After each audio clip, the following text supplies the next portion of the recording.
जमकर हंगामा हुआ है। बहराइच में भीड़ ने 1 दर्जन गाड़ियों में आग लगा दी है। आक्रोशित भीड़ ने कई घरों में आगजनी की है। हालात पर काबू पाने के लिए पुलिस की लगातार गश्त चल रही है। युवक की मौत के बाद बहराइच में जबरदस्त तनाव है।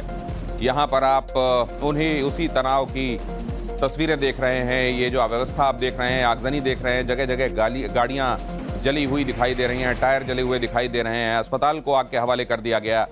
ये जबरदस्त तनाव यहाँ चल रहा है। आप जानते हैं कि मूर्ति विसर्जन के समय दुर्गा पूजा के समाप्त होने के पश्चात दुर्गा जी की प्रतिमाएं निकाली जा रही थीं और उस दौरान जो तनाव हुआ वो तनाव बढ़कर यहाँ तक पहुँच गया और अभी भी पूरे इलाके में तनाव व्याप्त है। इस जगह पर नॉर्मलसी बहाल करने की पूरी कोशिश प्रशासन की तरफ से की जा रही है।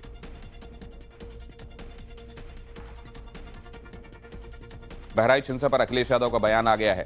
हिंसा के जिम्मेदार शासन प्रशासन है। वोट बैंक के लिए बीजेपी दंगा कराना चाहती है। वोट बैंक के लिए भारतीय जनता पार्टी दंगा कराना चाहती है। अखिलेश यादव ने यह स्टेटमेंट दिया है। कहा है कि शासन, गवर्नमेंट और प्रशासन, एडमिनिस्ट्रेशन इसके लिए जिम्मेदार है।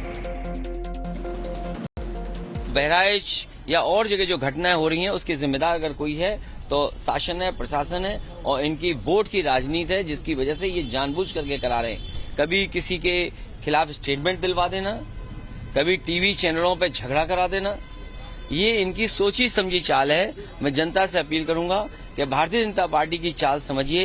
ये नफरत या झगड़ा करा के ही समाज को बांट करके अपने राजनीतिक लाभ लेना चाहते हैं।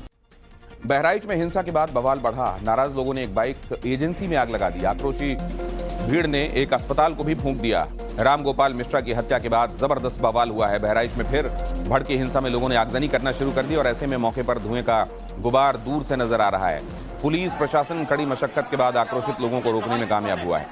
बहराइच में विसर्जन जुलूस के दौरान युवक रामगोपाल मिश्रा की हत्या के बाद से इलाके में जबरदस्त गुस्सा है। बहराइच हिंसा से जुड़ी अब तक की सबसे बड़ी खबर भी आपको बता दूं। मृतक रामगोपाल मिश्रा की मां का सबसे बड़ा आरोप, मेरे बेटे को आरोपियों ने 24 गोलियां मारी हैं। हत्या से पहले मेरे बेटे को बेरहमी से पीटा गया। मेरे बेटे का गला काटने की साजिश थी। नवभारत पर रामगोपाल मिश्रा की मां का बड़ा खुलासा।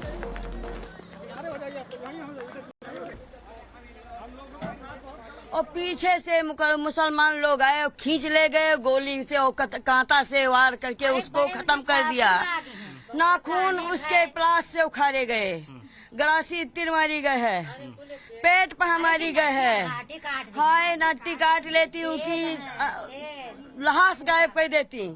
तो 3 बच्चे 18-18 साल के कूदे हैं तो 6 वार ऊपर पर भाई हैं। भाई पे छोटा बड़ा भाई, छोटे भाई हैं 2। वही उनके लहास के पीछे छिप गए, मस्जिद के पीछे छप गए। तब जब ईंटा के वार किया है तब बंदूक गिर गए हैं। कितनी गोलियां लगी हैं उनको? 24 गोली चली है। 24 गोली चली हैं। हमने देखा है, लाश को देख लीजिए। हाँ 24 वार। बहराइच के हालात को काबू में करने के लिए एसटीएफ प्रमुख और ADG law and order Amitabh Yash ने मोर्चा संभाला है। हाथ में पिस्टल लेकर उतरे ADG law and order Amitabh Yash. Pistol लेकर उपद्रवियों के पीछे पीछे दौड़े अमिताभ यश खुद हाथ में पिस्तौल लेकर उपद्रवियों को दौड़ाते नजर आ रहे हैं। अब तक करीब 30 उपद्रवी हिरासत में लिए जा चुके हैं।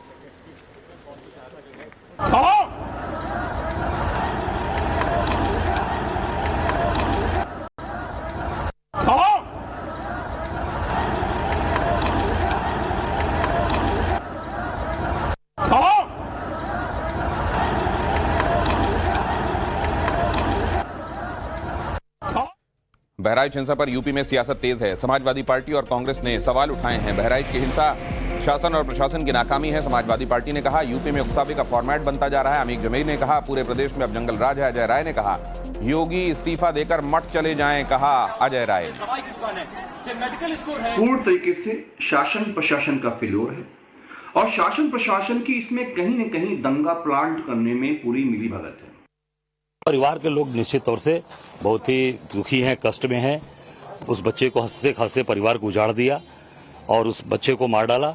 मैं समझता हूँ कि रोज अपने घर का वो बेचारा खर्चा वहन करता था। रोज कुआं खोद के पानी पीने वाला व्यक्ति अपने परिवार को जिला खिला रहा था। पुलिस ले आकर उसको हत्या की है।